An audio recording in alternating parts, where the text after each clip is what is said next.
di luar itu bukan norma. Nah, jadi saya tetap dalam posisi melihat Pancasila harus kita lihat sebagai sebuah gagasan yang besar, tetapi tidak semua bisa untuk kita elaborasi dalam kehidupan sehari-hari, karena susah nilai mana yang bisa kita terapkan dan itu berlaku universal. Nah, ini yang perlu diskusi menurut saya. Saya pikir itu saya kembalikan ke moderator. Baik, terima kasih. Lanjut mungkin 5 menit kepada saudara sekalian. Kemarin baru berlangsung Kongres Partai Komunis Cina di Cina.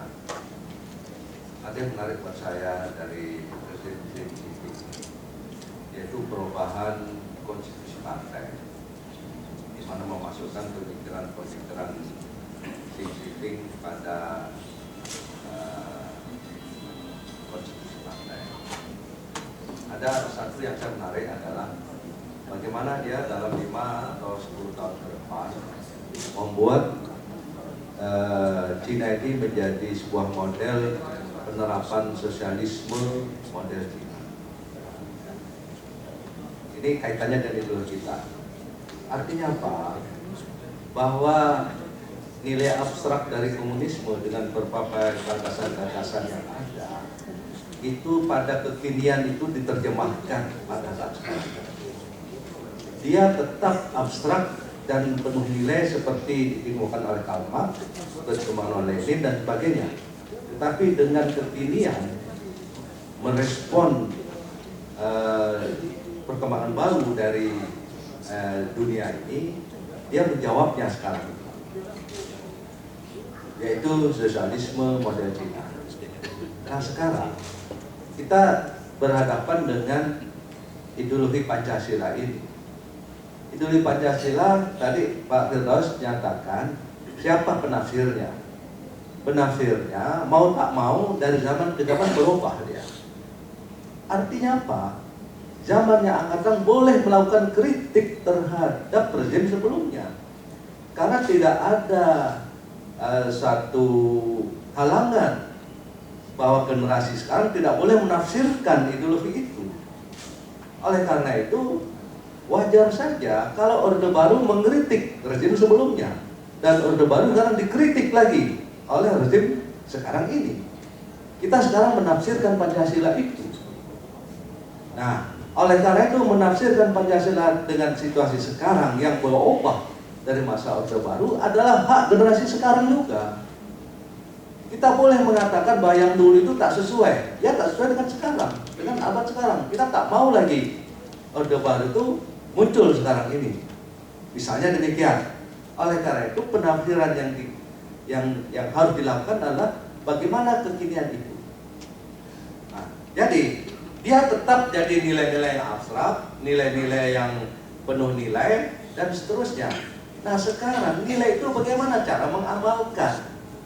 Cara mengamalkan itu bisa diwujudkan dalam norma-norma kenegaraan yang fundamental, itulah konstitusi. Tapi bukan hanya itu, harus diturunkan lagi supaya ada pemaksa-pemaksaan, itulah dia undang-undang dan seterusnya.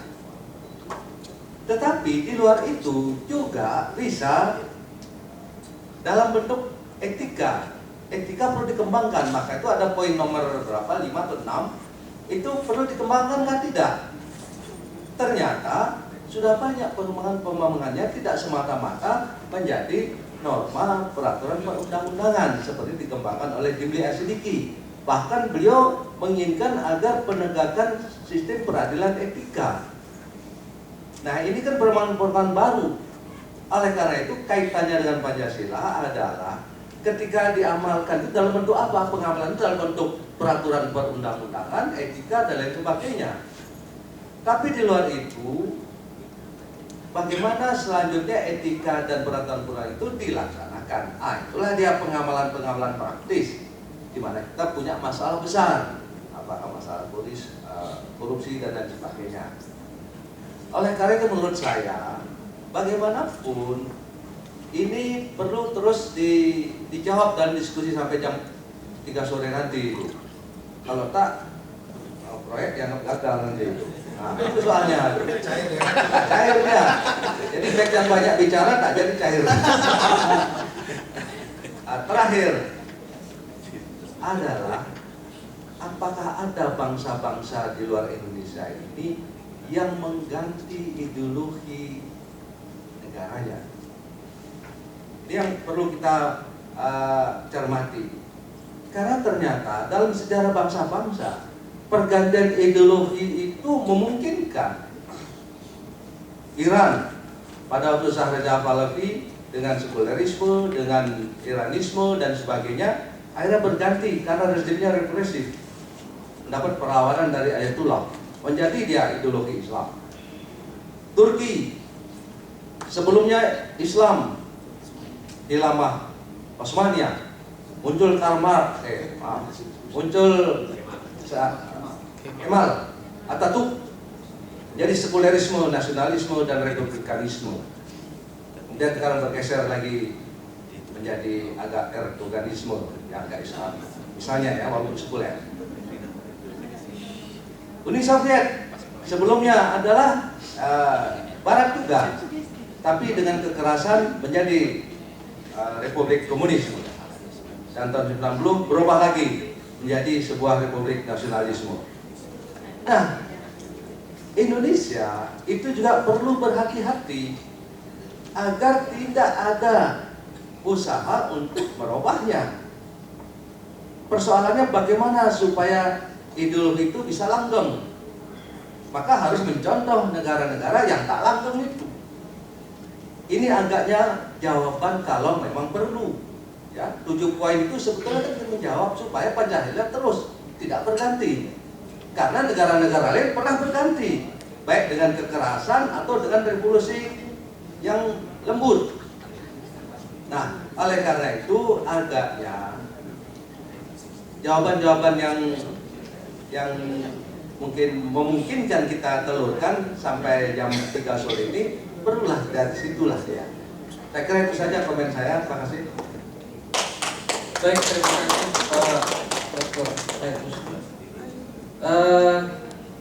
Baik, saya kira karena waktu kita juga sudah habis untuk sesi pertama, berbagai pemikiran atau gagasan yang telah kita sampaikan, saya kira ini adalah sebagai pengayaan untuk sesi kedua.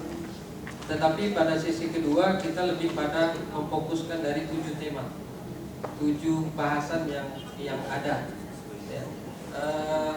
Untuk materi bahasan pertama itu makalannya ditulis oleh Pak Meksasai, ada Pak Rahman Hendra. Untuk materi bahasan kedua ada Bu Mariati, ada Hengki Firmanda. Selanjutnya untuk materi bahasan ketiga ada Bu Evi Deliana dan ada Pak Erdiansa. Untuk bahasan yang keempat ada Bu Widya dan Pak David. Kelima Nabila Busparani, Pak Dasrul dan Pak Junaidi. Keenam Bu Ismi, Hayatul Ismi dengan Pak Muklis R. Dan yang ketujuh ada Bu Emilda, ada Bu Rizka dan ada Pak Dr. Zulfikar Jayakusuma. Nah, saya kira nanti sesi kedua kita mulai langsung pembahasan itu pada materi bahasan pertama. Gagasan pertama, gagasan dari Pak Mek atau Pak Rahman Hendra, nanti kita dengarkan dulu. Dan itu bisa kita saling kritik, memberi saran sampai pada penarikan kesimpulan. Nah, itu saya kira untuk pada sesi yang kedua. Mungkin itu untuk sesi yang pertama. Kita makan siang dahulu. Makan siang ada di ruangan sebelah.